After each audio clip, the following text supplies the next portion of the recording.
You remember that story about Campbell Soup that we talked about a week ago?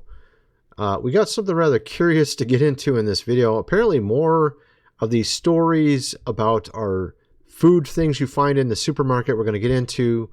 This is Tony. Hope you're all doing well. Check this out. Maybe you won't feel so well after eating this. I don't know.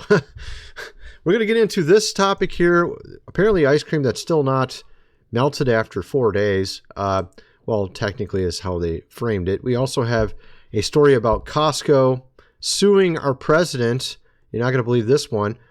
And it ties into us potentially not having taxes and them going against it. We'll get into that. We have insane inflation. Then we have this clip here, my friends. A Walmart customer is going viral after receiving an email asking them to rate a product that they purchased with cash. The thing is, though, he had no phone with him. How did they know who it was? Hey, how does Walmart know what I'm buying in cash? I got an email from them this afternoon that says, hey, can you rate this product that you purchased recently? And I did purchase that product recently from Walmart. I bought it in cash, right? I walked to the electronics section and bought a USB charging cable with cash and then walked out. And I know that the first, you've already started typing. It's the Walmart app on your phone, you moron. That is a fair assumption. I do not have the Walmart app on my phone. I have never had the Walmart app on my phone. And further, I did not have my phone with me on this trip. Here's how I know I didn't have my phone with me on this trip. I remember specifically talking to the employee in the back of the electronics section and trying to explain specifically which USB connector I was looking for. And I couldn't explain it well. And so I tried to pull my phone out to show the gentleman what I was looking for, and I didn't have my phone on me. And so I had to continue my game of terrible charades and torture this poor guy until he finally was like, Aaron, you get the idea. So obviously he did not have his phone with him. He did not have the app. There's no way for Walmart to know who he was other than facial recognition, which of course now I noticed this on Reddit. There was an interesting post. Walmart's advanced AI recognition software in all locations. I've recently learned that, as of my knowledge, all current U.S. and maybe more Walmart locations use AI software. The software pinpoints every Walmart that you've ever been to, the exact dollar amount of stuff which were stolen. This is interesting. So they can actually know where you've been, which ones, track you, of course, to all these different locations, be able to recognize you through their facial recognition, and on top of that, even connect it to your email, phone number, address, etc., your account, without you even using any credit card, your phone, your app, nothing, just your face alone.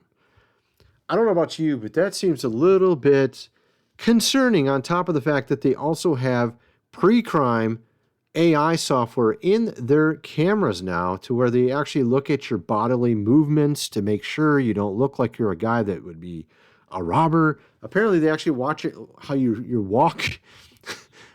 All these things. It's actually pretty insane. This is at least what I've heard. Kind of wonder what you guys think about all this. Honestly, I don't like it, but we have a lot of weird stories to get into in this video. Ice cream in my trailer for 4 days. It didn't melt. A milk shop owner says she bought backup tubs from Aldi, forgot them in the trailer all weekend, found them still perfectly solid, even scoopable, despite sitting out in the heat. Now, of course, they have a community note on this. Readers thought this might actually help you to understand what's going on here. Ice cream, as seen in the video, is neither solid nor scoopable. It looks thicker than expected, blah, blah, blah. Food safe additives. Okay, check this out. I also offer milkshakes on my dirty soda trailer, and the premium ice cream that I usually buy was out of stock for this weekend. So this is Aldi's Sunday Shop brand. Accidentally left it in the back of my trailer from Friday night until late morning over the Labor Day weekend, late morning on Monday, and it did not melt. Like, what kind of chemical? The reader's context is actually incorrect. It is solid. It is scoopable. What is it talking about? It's not the same as what you would see if it was frozen. That's for sure. It would have been much thicker, but this is definitely scoopable. and it definitely has some sort of solidity to it. It's not like it's just liquid, obviously. Now, of course, this isn't the same as the whole Campbell Soup thing. That obviously is a little bit different. You had a VP from the Campbell Soup, or Campbell's, on record saying that they put bioengineered ingredients, 3D printed meats. He's never going to eat the soup that they sell. This is not the same thing. This is supposed to be safe ingredients. And according to the community notes here, safe food additives. I'm thinking it's like guar gum or however they say it. I'm guessing that's probably what it is. Yeah, that's what they actually say literally in the community notes here. Guar gum. Yeah, so I mean, it's not the same thing. But then again, ice cream didn't do this before, right? When your ice cream melts, and I remember this even, I don't know, years ago. I remember accidentally leaving ice cream out and it would be melted. It wouldn't look like that. I know that. It was creamier. It wasn't liquid, but it was liquid, but it was like very thick cream, right? And I thought this was really curious with regards to Breyers. Apparently, they don't put ice cream on the side of it anymore. I think it's only for certain Breyers products, not all of them. I think some of them still say ice cream. I'm guessing. Okay. Now, this lady here bought some. They can no longer put ice cream apparently on the side of it because it isn't ice cream anymore. It doesn't qualify as ice cream. What's happened to Breyers ice cream, that it's no longer ice cream. My husband and I were just trying to figure out why this Breyers ice cream that was buy one, get one tastes so terrible. And as we were looking at the packaging, we realized that nowhere on here does this say ice cream. Now, Yeah, that's pretty funny, actually. trying to be moderately healthy. I mean, Was this ingredient? You know, it's actually interesting because, I mean, I bought a Breyers not that long ago, and I read the ingredients on the side, and it looked pretty good, but maybe I bought a different one than they bought. I bought a strawberry, and I'm pretty sure it said ice cream on it, but maybe I'm wrong. I don't know. That's what I'm wondering. I'm actually have to go check that now. But it usually has way better ingredients listed on the side. At least the one I bought did. I don't know about the one they bought there, but it says stuff like cane sugar, cream. It doesn't say all this weird stuff you usually see in all the other ones, like high fructose corn syrup and all the other stuff. But obviously, there's something weird going on here with some of these things. What is he showing? the texture of the vanilla, it tastes. That's different looking than It the... tastes metallic. Dude, this looks different than the one I bought. I don't know. Maybe they got more than one type. Maybe that's what it is. At any rate, so you got a lot of these. A lot of people are putting up videos about this. I hear drumsticks. Math of a drumstick, He left it out overnight. ice cream cone. Yeah, obviously this is the guar gum. So basically, it's not the ice that holds it together. And I think before it was a little bit different. And I started looking up earlier candy, because I noticed a lot of them put palm oil in the candy now, which they didn't do. They started doing it in the early 2000s apparently. And I started doing a little bit of research, and I found out that they completely changed, like Skittles. It used to have, they put cornstarch in it now, and it used to be something else. Actually, it's technically a better ingredient, but at any rate, they change stuff here and there, and you don't even notice it with all these different products. And like a lot of people are obviously a little bit more vigilant now when they go shopping. And me personally, I can't eat palm oil. It eventually gets to me and messes me. I can tell. It's like super obvious. If I eat a bunch of palm oil, it really, I can feel it. I can really tell the difference. And so I don't ever eat it. I think I have some allergy to it now, which I didn't when I was younger. So that's another thing. Like, I'm more allergic to a lot more stuff than I used to be. And I'm wondering if it's because of all the weird stuff they put in all the food, or is it maybe something else that in my past? I don't know.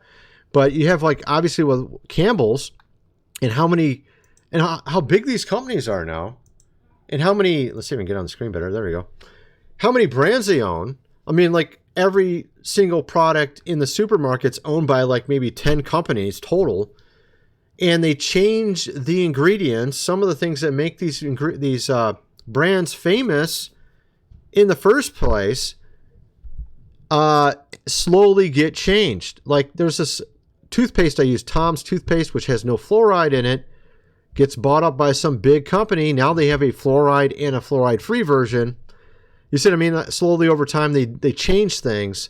Whatever made them famous goes to the wayside, right? And then you got this story here. Costco sues Trump administration over tariffs, joining a refund queue.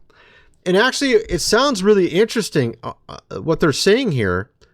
It's almost like they're like trying to accuse our president of making things cost more, when in reality, this is going to potentially get us to where we don't even need to pay any taxes in the end. And I don't think it actually caused their prices to really go up much. Most of the stuff you see in Costco is if it's a food item, it's from America mostly. All right. But, obviously other items, things that are electronics and stuff, that's from China, things like that. But a lot of these companies that have been complaining about tariffs have been companies that mostly make their money off food. You know what I mean? So it's just kind of funny that they're doing this and they're trying to blame inflation on tariffs when actually inflation is 100% the Fed. So let's read this a little bit. Costco is now one of the largest companies to sue the Trump administration over tariffs, hoping to secure a refund, and the Supreme Court declares the new import duties illegal. So they're claiming it's illegal. Supreme Court is weighing the future of these tariffs, and actually we're already starting to see the potential of what these tariffs will do for us. We may not pay any taxes in a year or two, like zero taxes. When you do your taxes at the end of the year, you always have taxes taken out of your paycheck. That could be literally gone in a year or two, based on some of the stuff he's been saying, bringing in trillions of dollars now through tariffs. Costco just sued. Okay, let's just play this clip here. Check out what he has to say. Costco is suing the Trump administration, saying the tariffs he imposed were never legal in the first place. They want a full refund of every dollar they paid. Costco's argument, the law Trump used doesn't actually let a president set tariffs. And the Supreme Court is already reviewing Trump's entire tariff program. This is big money. Importers have paid so far nearly $90 billion in tariffs, and Costco is hit really hard. They import about 1/3 of what they sell in the U.S. Costco says the tariffs hit fresh foods like pineapples and bananas, but they refuse to raise prices to protect. Goodness. Bananas cost nothing. This is the most ridiculous thing I've heard of in my life. I mean, out of all the fruits, pineapples and bananas, nobody buys pineapples. Almost nobody. Bananas are super cheap all the time. I buy them at Kroger. I buy organic bananas, and they're still super cheap. Like, what are you talking about? Members, Costco now joins companies like Revlon, Kawasaki, and Bumblebee. I can imagine Kawasaki doing it, but that's kind of ironic because they're actually a foreign company in America. So there's a lot of irony to that, them being offended over tariffs. Well, I think it's funny, actually. So then we got this clip here. In Costco, this guy's showing the price differences in 1 year's time. I think this is a publicity stunt by Costco to explain away what this guy shows in this video here. You heard what they import. Bananas and pineapples. No one buys pineapples. Bananas, I mean, really? Seriously? They're super cheap right now. All the time. Always cheap. What are you talking about?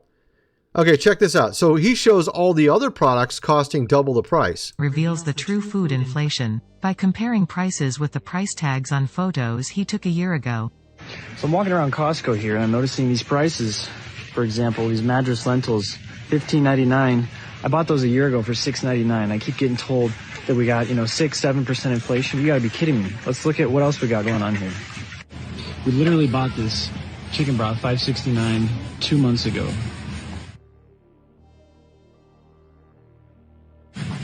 Dang, this is the flour we were buying for $5.99 last year. I find this funny because, I've only seen... So, back during Biden's tenure, I remember prices going up a lot, many times. During Trump's presidency, it has happened too. Particularly, I think a couple months ago, it just shot up all at once. I noticed that in Kroger. But I think this guy's kind of cherry picking certain items because I've noticed a lot of things are still very cheap. Although some things are a lot more expensive than they used to be. That's for sure. Soda is insane. Doritos are literally the same price they were 2 years ago. They're literally the same price. I saw something today. I saw something I hadn't seen in a long time. I bought something that used to cost $6 for $2. It's water seltzer. It's sparkling water, but it was a name brand one. I think it's Polar. So obviously, some of this is, I think, Costco, and they just did a price increase recently. Notice that. He said 2 months ago it was lower. Now it's higher. Why would he come out? Why would they come out now with a lawsuit? It's literally to make it look like it's our president's fault. That's literally what it is. Which, of course, part of it is his fault, but it's not because of tariffs. I don't think it was tariffs. It is inflation. He was responsible for some of this inflation back in 2019, 2020. He did some of that. It is part of his fault. He can deny it, but it's true.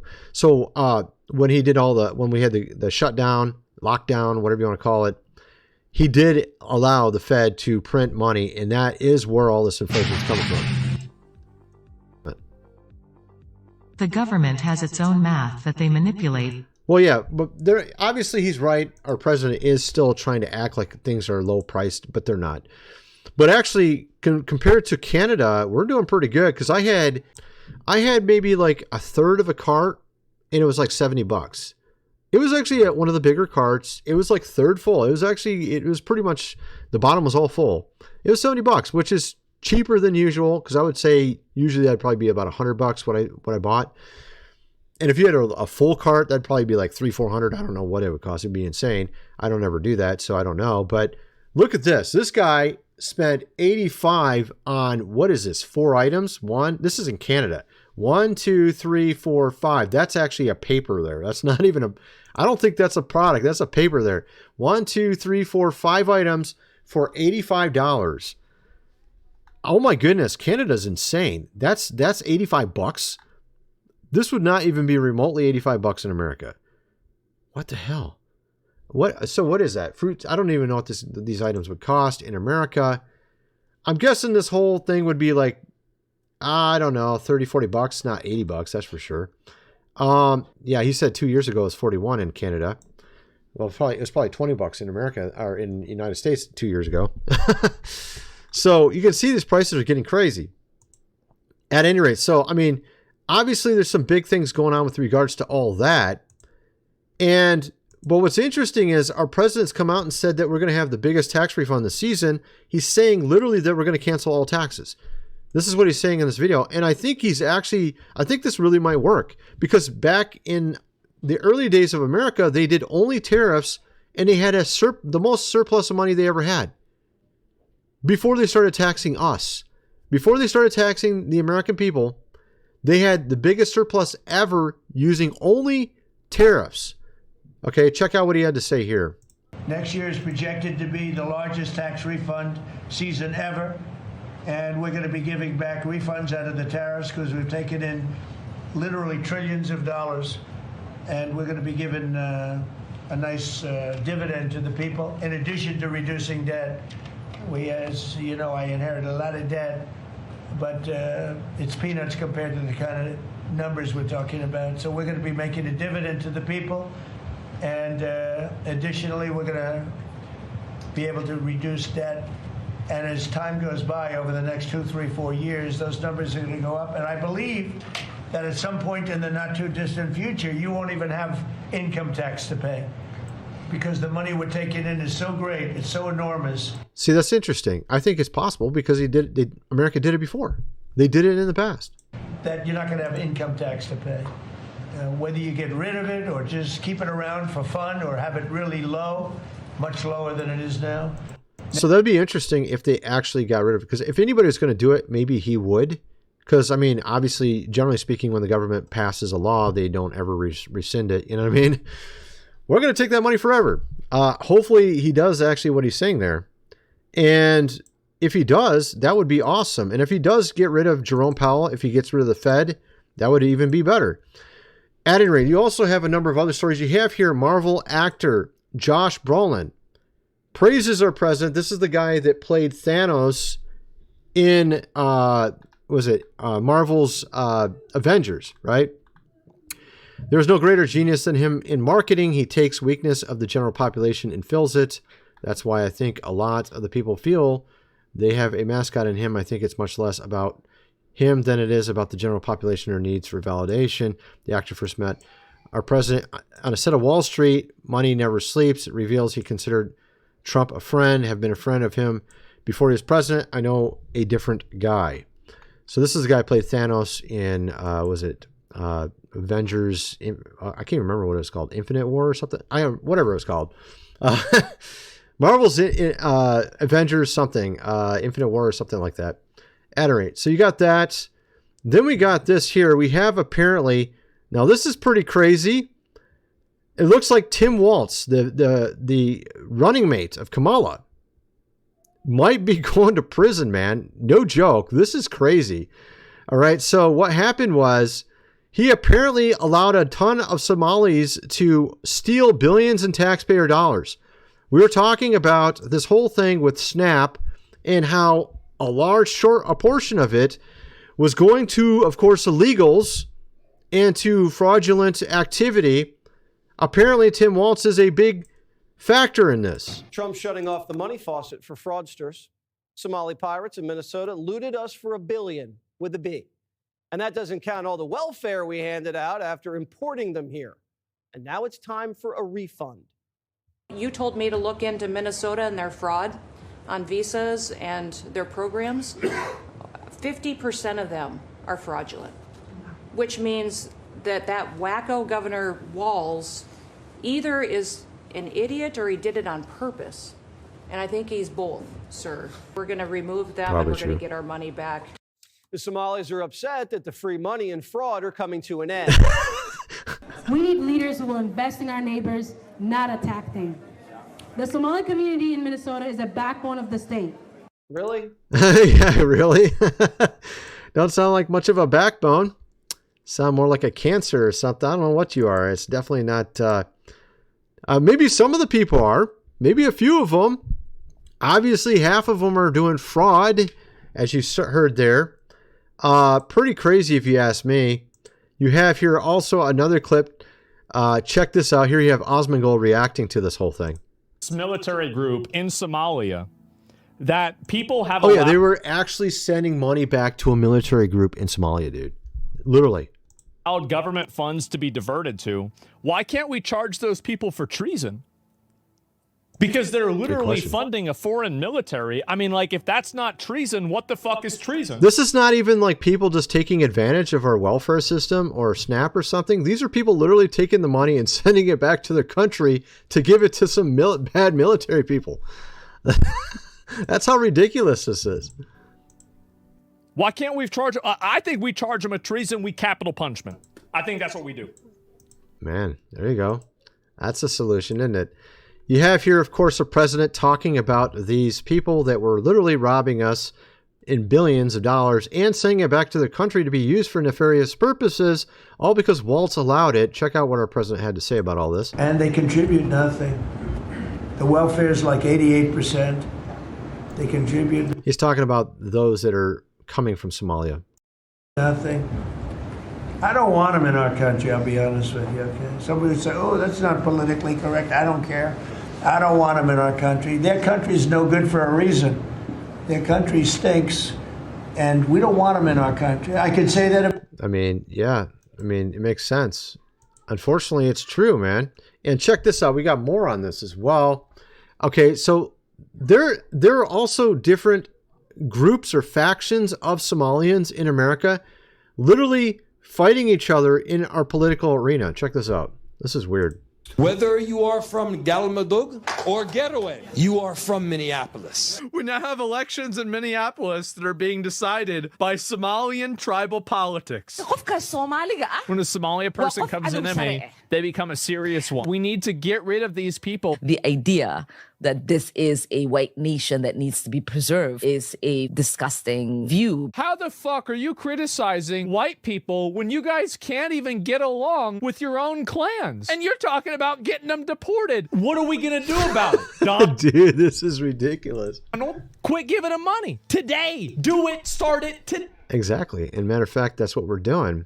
It looks like we might be deporting a number of them as well, who are taking advantage of our system, sending money back to military people that are like factions and groups, and they're doing stuff in their country while they're not obviously doing too well in their country either.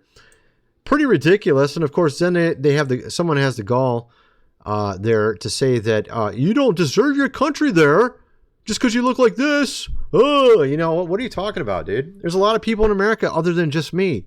You have African Americans here. You have Asians here. They actually contribute. Okay? They don't just take advantage of our system, suck all the money out of it, send it back to their country so they can do some military whatever, you know? It's ridiculous.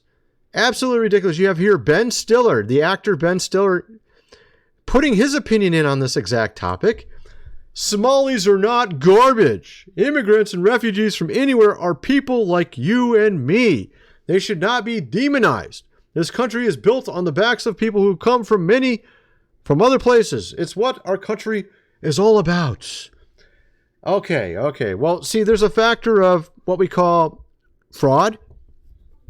Them taking the money, sending it back to the country for illegal purposes. 88%. We'll just get rid of the 88% that did this. We'll get rid of the 50% that were doing illegal activity trying to get in here. Just all of them. Take them all out of here. Okay, and the ones that are actually productive, like you claim they're Ben Stiller, we'll keep them here. I don't have a problem with that. They're productive. They're doing some good for our country. We'll just get rid of all the ones that are not doing anything good for our country. Right? That's a good solution. Of course, this guy's acting like every single one of them's a good person, and they're all doing good stuff for us. Whatever, Ben Stiller.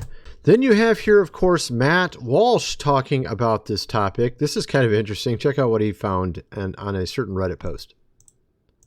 Now, on Reddit, just to emphasize the point, there's a topic called Question on Possibly Moving to Minnesota. And here's the question on Reddit. Salam, my brothers and sisters. Thinking about moving to Rochester, Minnesota for a job. Is there a large Somali community there?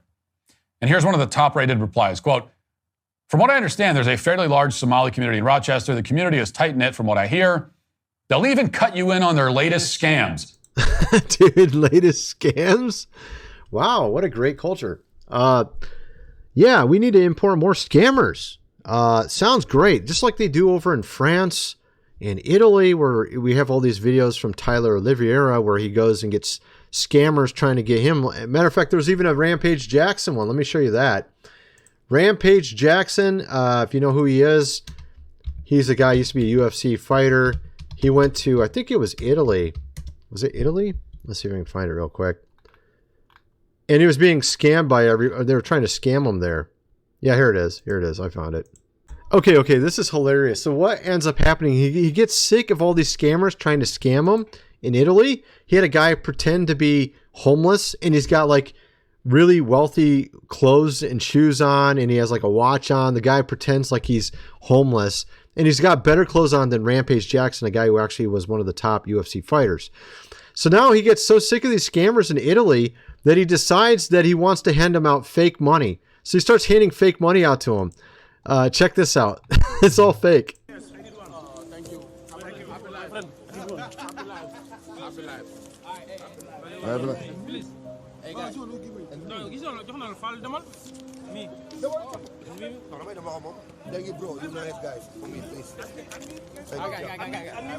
sorry.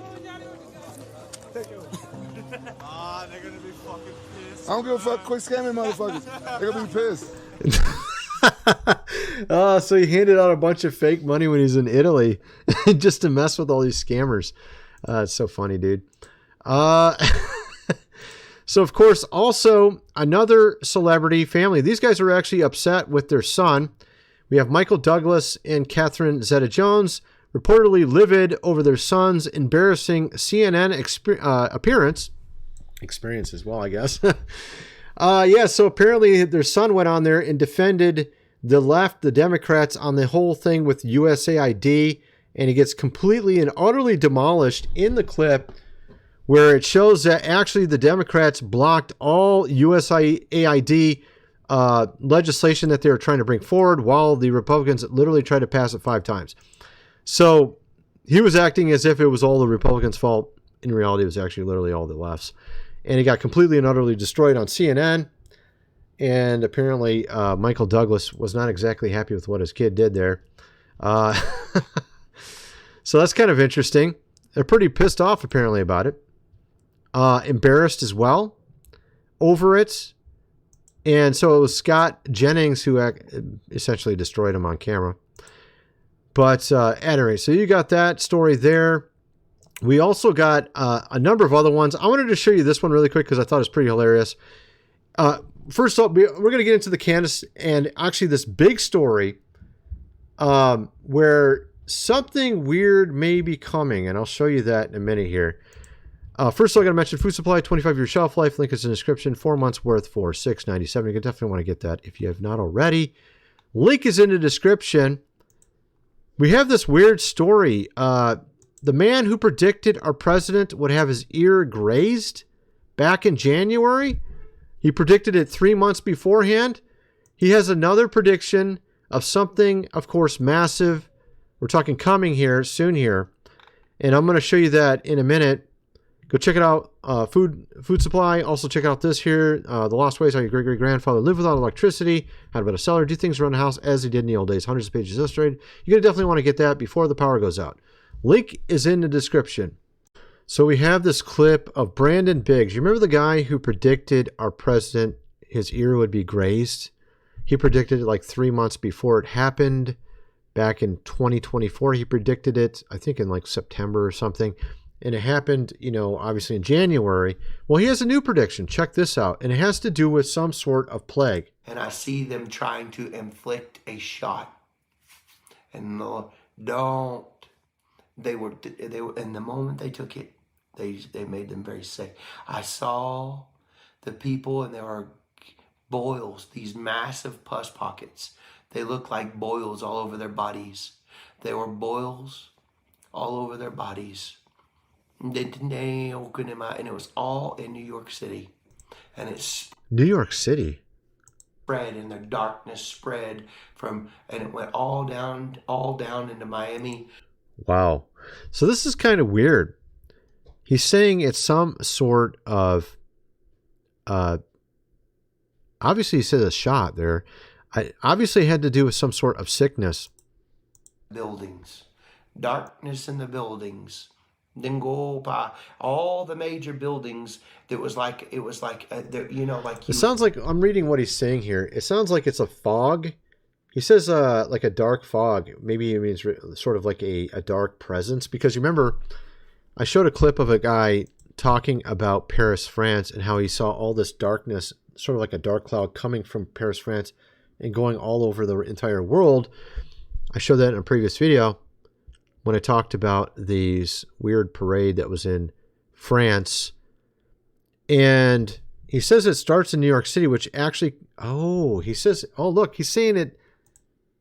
He says something about the electric grid. Check this out. There was a fog all in New York City. It was like there, and then Lord said electric grid. Oh my goodness, dude. This is crazy because I had a dream about almost 2 years ago now, year and a half, something, I don't know. It was a while ago. And it had to do with what my life was going to be for the next basically 2 years. And in the beginning of the dream, everything came true that was in the dream in my life personally. And at the tail end of the dream, I'm walking up this hill and I see a Dunkin' Donuts. I've talked about this numerous times. And I go into the Dunkin' Donuts and there's a bunch of people sitting there, and all of a sudden the power goes out. And they're all in good spirits that the power went out. They're like, it's, whatever, it'll be over soon or something. And then I go outside and I stand outside. I decide not to go in the Dunkin' Donuts. I stand outside. I'm underneath like a, sort of like a, I don't even call it a lean-to, whatever you want to call it. Something with a little bit of a roof over. Something you can just stand, kind of like on the sidewalk where if you're waiting for a bus, they'll have something you can stand under. It was like that, except for it had holes in it. It was made of wood and it wasn't covering fully. So I had drops falling on me a little bit. And I looked out on the city and half the city was without power in my dream. And that's supposed to be around this time that we're in currently. Approximately, I don't know. It's supposed to be one of the next things that happens, but it's been like that for a while. It's been for months like that. And I felt like it had to do with many will fall in the fall, but I could be wrong. I kind of implied that in my mind. This guy's talking about the electric grid, something happening to the electric grid in the not so distant future. This is weird.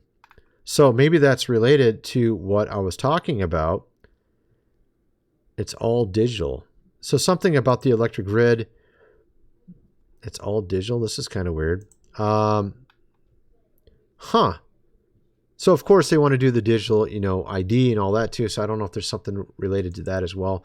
It's kind of weird, man. That whole thing is really weird. At any rate, so you got that story. And I'm going to talk about some other stuff over my other channel. I didn't get into everything here. I actually have a number of other things to get into as well. I did want to point out one thing. I was talking about the Hadron, of course, collider. I was talking about the Mandela effect in a previous video on my main channel. And, of course, a lot of people have been saying that things have gotten strange ever since about 2008 to 2015, somewhere in there, things got strange, right? Which, of course, I think a lot of us would agree with that. Things have definitely changed since those time frames. Some say it was 2015 when it really got crazy. Some say it was 2008. I kind of feel like it was both. Honestly, I feel like 2008 was the start of it. That's when we started hearing about the Mandela effect, all that kind of stuff. Then in 2015, I think I remember seeing sort of a vision of a spiritual war in the heavens during that year. And I feel like that's when it all started. The devil started ramping up stuff a lot since 2015. So, of course, I was talking about it in a previous video over my main channel, the last video I put up, actually. And I was talking about Joe Rogan, and he was talking about going to church now, and he was talking about the book of Enoch and all this stuff. And what was really weird, of course, as I pointed out as well, and I'm trying to get into something real quick here that my researcher created. I was talking about how we could be living in a simulation. There was a guy that came out on the Danny Jones show talking about how he used to work on rockets and things like that. And he was actually contracted for that work.